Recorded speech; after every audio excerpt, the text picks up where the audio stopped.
row.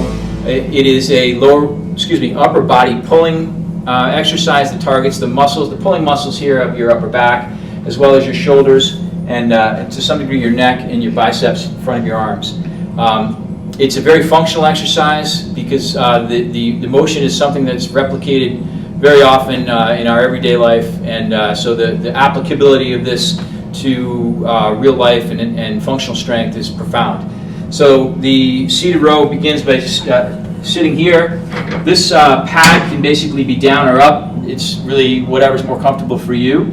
But we're going to plant our feet here against the these feet braces here, and we're going to grab the bar somewhat down here by the U-joint, and then we're going to lift the weight by actually scooting back with our butt. We're going to very intentionally focus on our abdominal bracing, and then from here, at full arm extension, we're in a very controlled manner going to bring the load into our rib cage, and then in a very slow, controlled manner, release the weight in the eccentric contraction. So this part, the concentric contraction, should be a 1-2, 1002, and then a 4-count release.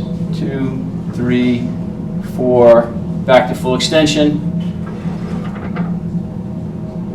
2, 3, 4. Some things we want to avoid. We want to avoid rowing, sort of back and forth like this. So once we take the weight off the stack and have control of it, and are very, very braced here in our abdomen, we want to keep our upper back and our torso vertical without leaning back to initiate the movement, or leaning back at the end of the movement to try to get some mechanical advantage to finish it.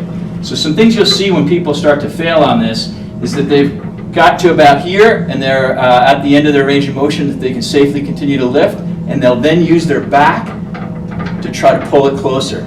So I want you to avoid doing that. So from full extension here, in to full flexion, out to extension. That's the seated row.